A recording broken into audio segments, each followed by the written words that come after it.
કેમ છો પબ્લિક?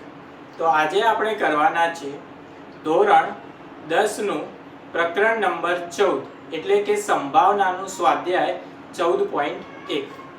તો જોઈએ સ્વાધ્યાય 14.1 માં પહેલો સવાલ કયો આપેલો છે. તો સ્વાધ્યાય 14.1 નો પહેલો જે પ્રશ્ન છે એ પ્રશ્ન કંઈક એવો છે કે નીચેના વિધાનો પૂર્ણ કરો.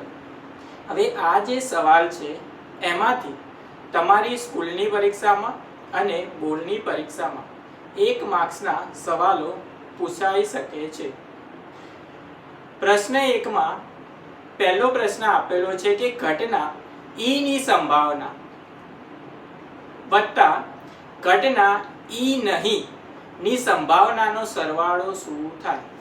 તો આપણે આગળ થિયરીમાં ભણી ગયા કે કોઈ પણ ઘટનાની સંભાવના અને તે ઘટના નહીં થાય તેની સંભાવનાનો જો આપણે સરવાળો કરીએ તો હંમેશા તેનો જવાબ શું આવશે? 1 આવશે. તો પહેલો જે પ્રશ્ન હતો એનો જવાબ થઈ જશે 1.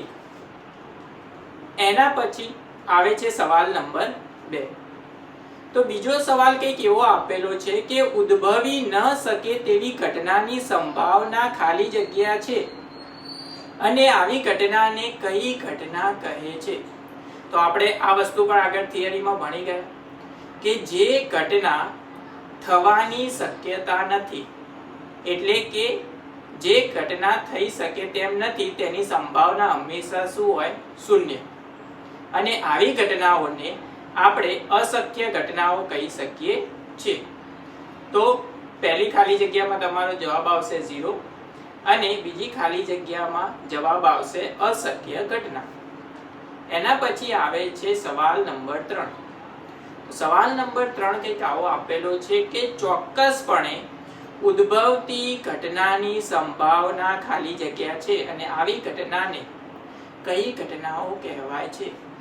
ચોક્કસપણે ઉદ્ભવતી ઘટના એટલે જે ઘટના 100% થવાની જ છે તો તેની સંભાવના થાય છે 1 અને આવી ઘટનાઓને આપણે કહીએ છીએ ચોક્કસ ઘટનાઓ.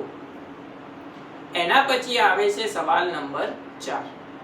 તો સવાલ નંબર 4 કંઈક આવો આપેલો છે કે પ્રયોગની તમામ મૂળભૂત એટલે કે પ્રાથમિક ઘટનાઓની સંભાવનાનો સરવાળો ખાલી જગ્યા છે.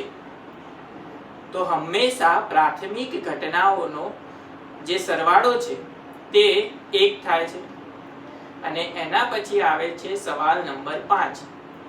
ઘટનાની સંભાવના ખાલી જગ્યાથી મોટી અથવા તેના જેટલી અને ખાલી જગ્યાથી નાની અથવા તેના જેટલી હોઈ શકે છે. એટલે કે ઘટના સંભાવના જે છે તેની કિંમત શેની વચ્ચે હોય છે. તો આપણે આગળ થિયરીમાં આ વસ્તુ ભણી ગયા છે કે સંભાવનાની કિંમત જે છે એ હંમેશા 0 થી 1 ની વચ્ચે હોય છે.